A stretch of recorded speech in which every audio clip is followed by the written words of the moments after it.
When I think about Chinese food here in America, I think about orange chicken, egg rolls, and fried dumplings. That's Chinese food, right? No. No, there's so much more. Next. I didn't think so. Around the world, Chinese food is one of those cuisines that gets readapted to fit the culture. In India, they have their own version of Indo-Chinese. Here in America, we have American Chinese. There's British Chinese. It's everywhere. But for this series, I thought, how great would it be to have people of Chinese origin and background help us order items off of a Chinese menu that are a little bit more authentic and probably more exciting to try. So today, I teamed up with Grubhub and 5 of my subscribers, Wan Na, Janice, Karen, Alex, and James, to help us figure out how to order off a Chinese menu a little more like a pro.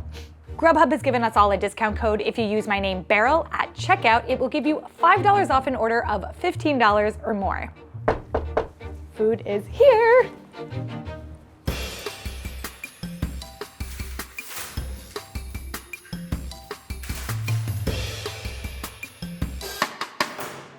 Hi everyone, my name is Karen. I am a second-generation Chinese American living in the Bay Area in California. For the appetizers, I've chosen the xiaolongbao or the pork soup dumplings, sometimes abbreviated XLB. What makes these dumplings special is that they are steamed, not boiled or fried. In addition, in the meat mixture, they have made a broth, added some gelatin to it so it solidifies, and then they mix that all together.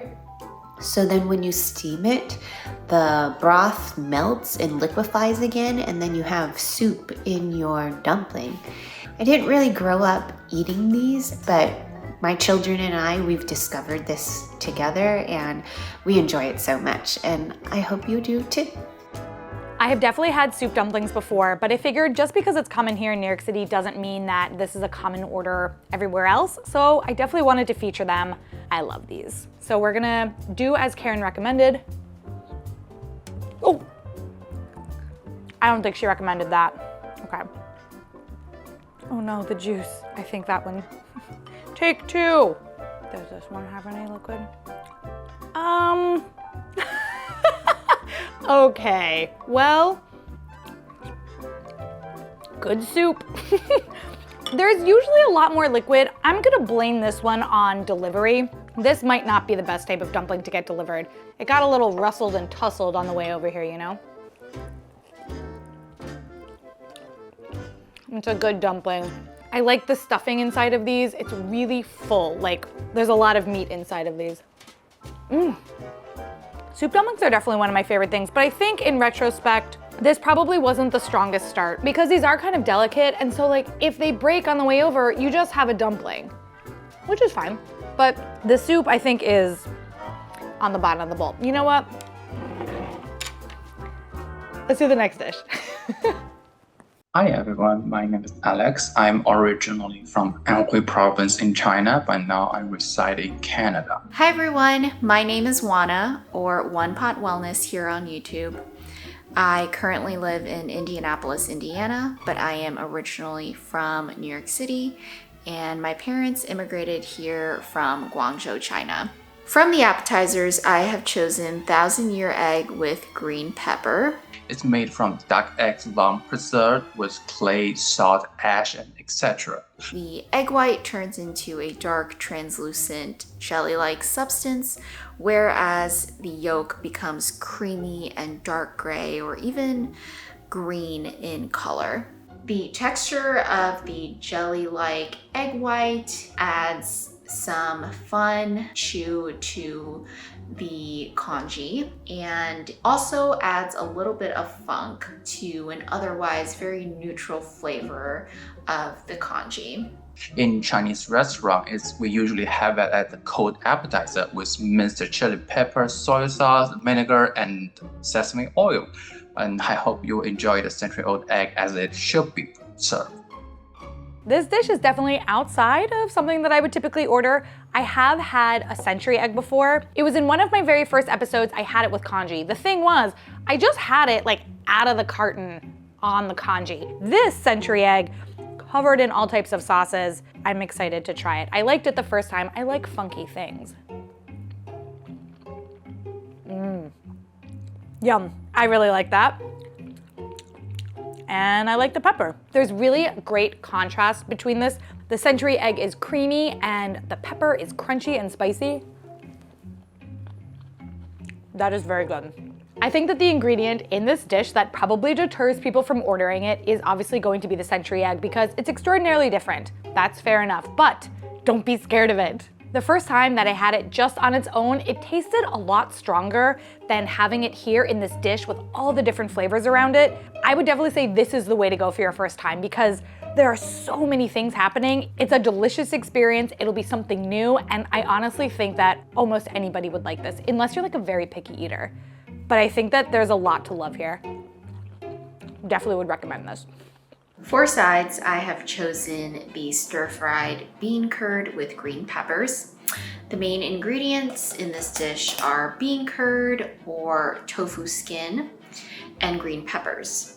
The green peppers that are used in this dish are specifically the very slender and pointed variety, which adds a mild spiciness and freshness to the overall dish. Other ingredients that you may see include ginger, garlic, and other various seasonings. If you don't like tofu, I would highly encourage you to try tofu skin, which is very chewy and has an elastic texture.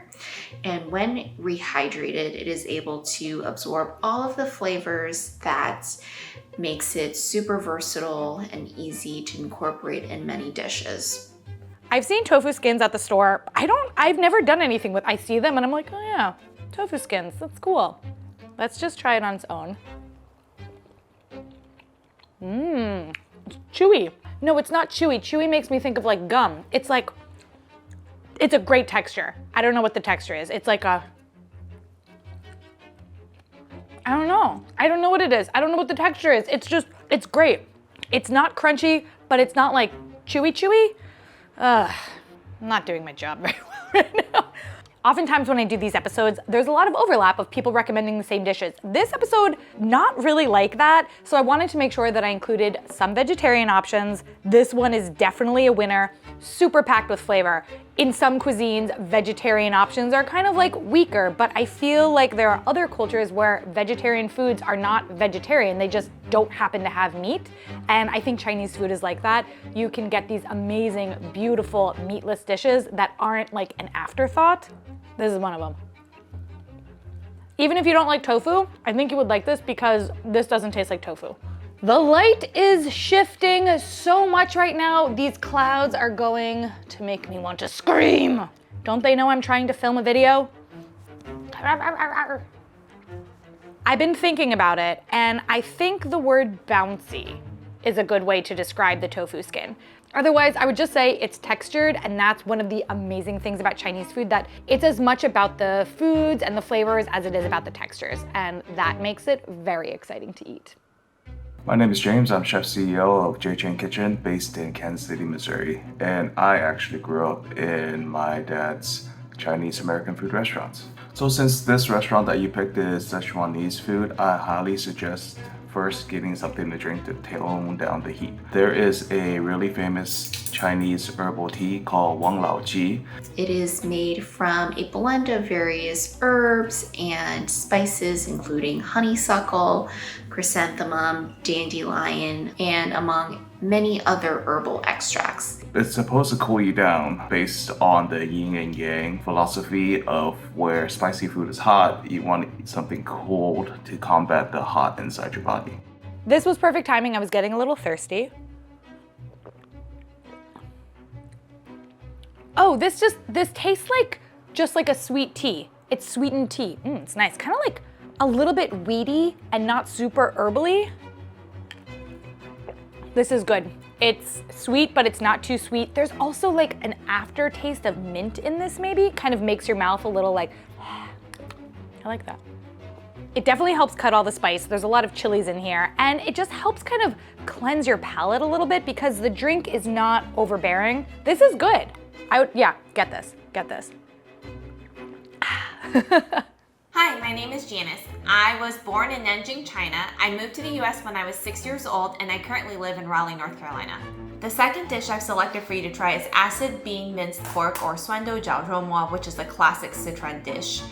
Sichuan food is all about balancing a variety of different flavors, and this dish uses lacto-fermented long beans, which is a type of Sichuan pickle, and then it's stir-fried with pork, garlic, and chili peppers. It's savory, sour, spicy, and garlicky, and meant to be eaten with lots of rice.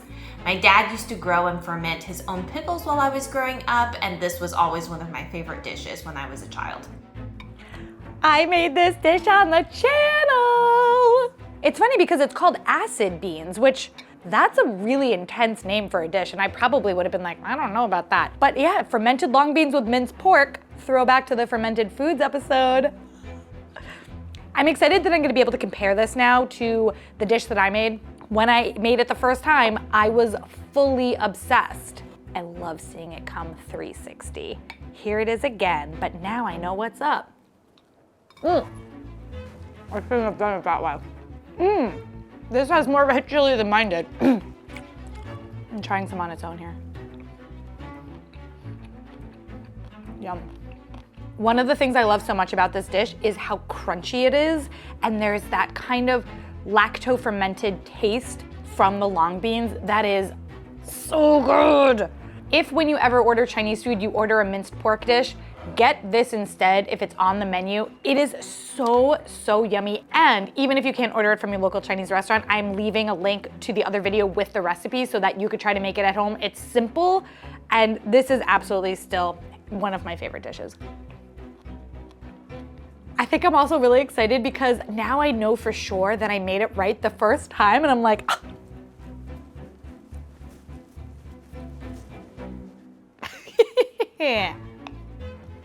10 out of 10. I think there's Szechuan peppercorn in here because my tongue is going numb. Szechuan peppercorn always makes my tongue go numb. Oh God, it's happening. Szechuan peppercorn always makes my tongue go numb. I like it still though, but it does. All right, next dish. I think you should get the snow pea shoots with garlic. If you are ever open to trying something other than broccoli, Chinese broccoli, bok choy, I recommend trying the pea sprouts. This is a really common preparation method for a variety of different Chinese greens, and I really like it made this way because it remains sweet, vegetal, and yet still slightly crunchy. It's leafy, it's earthy, it's pretty darn healthy for you, and it eats almost like a meat too, and it's actually one of my favorite vegetables.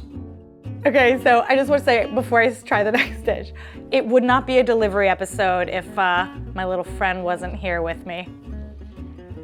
Hello, ma'am. Hi, baby.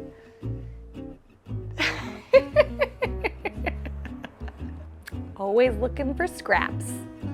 We have our second vegetarian option here, snow pea shoots. First of all, everybody was in on this. Everyone was like, yes, snow pea shoots, which I loved. I've never had a snow pea shoot. I've had a snow pea. It's interesting, when I order Chinese food, I think when I'm ordering veggie dishes, I tend to either get like bok choy, or I try to get a mixed vegetable dish because I never want to be saddled with like just one veggie type. So I'm very curious, first of all, to try a vegetable I've never had and to see what the big hubbubaloo is because everyone recommended it.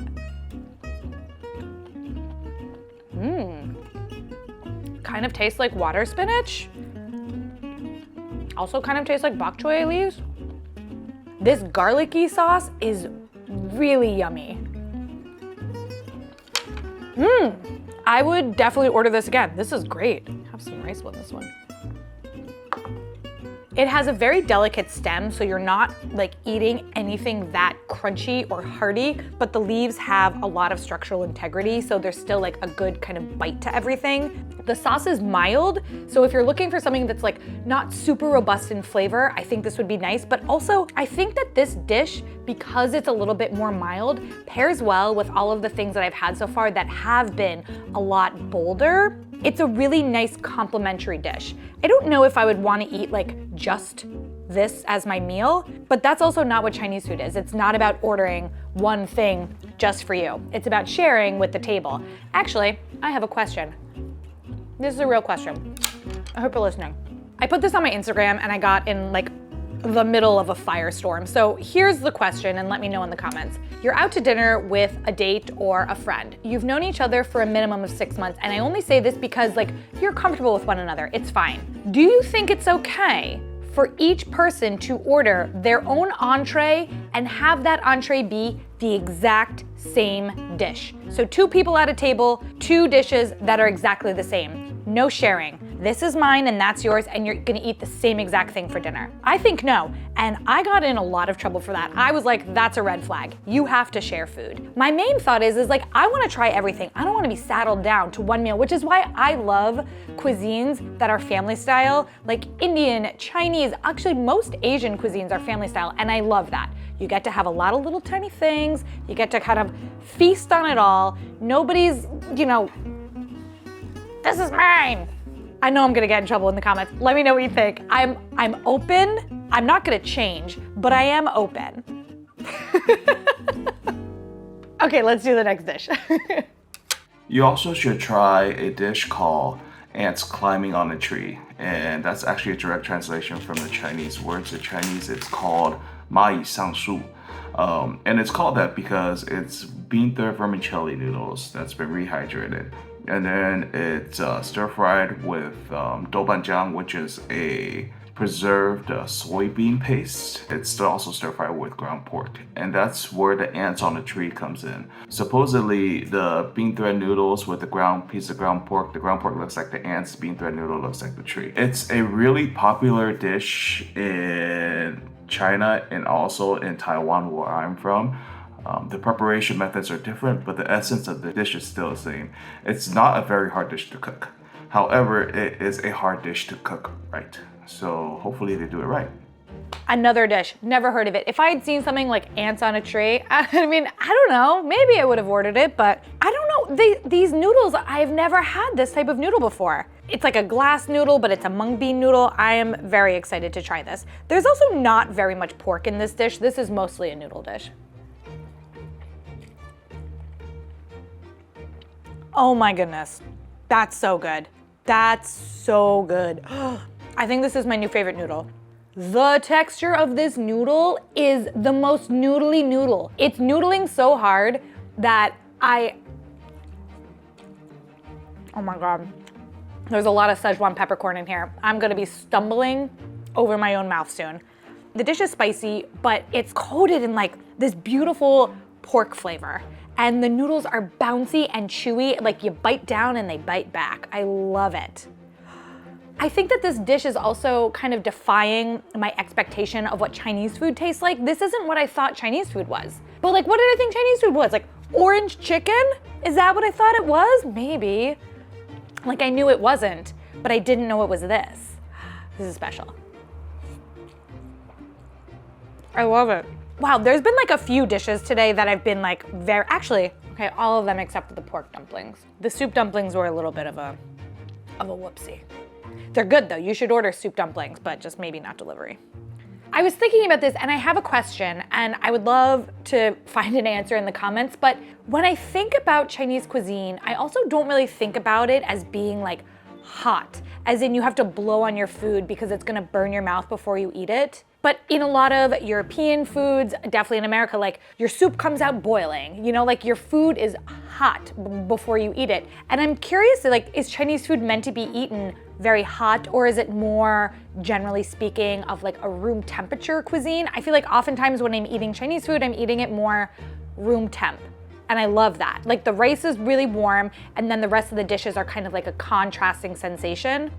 But maybe I'm doing it wrong. I mean, I've been doing a lot of things wrong, so. I'm here to change. The leftovers are going to be a party in this house. We have a dessert. I'm so excited. I never order a dessert because in America you get a fortune cookie and like that's dessert. I think I'm gonna be excited for the next one. The last dish that I chose for you is mini rice ball in Chinese sake or 酒酿丸子. It's a lightly sweet soup that has small chewy mochi balls. The fermented sweet rice wine is commonly used as a sweet soup base in Chinese dessert, but sometimes it also be used in savory dishes as well. and it has a very mild sweetness and with the fermentation scent. And the gluten rice dough is basically tasteless but has a very chewy texture that pair very well with the sweet rice wine. This dish really isn't for everyone, but I think if you like sweetened sake or warm sake, you should give this a try.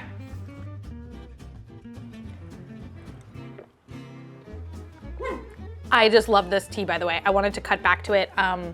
Really would recommend this tea. I think I would just like order it and keep it in my house because it's really, really good. Okay, look at this. What? I am, You know, they say that a compliment for a good Asian dessert is that it's not too sweet, so fingers crossed here.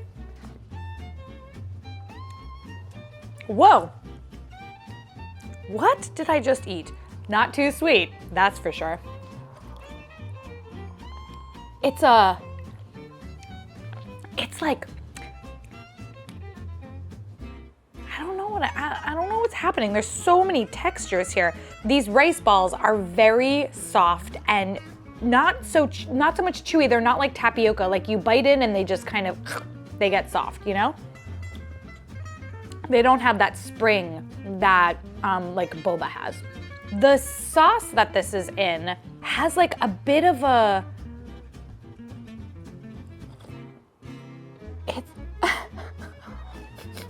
this is a stumper.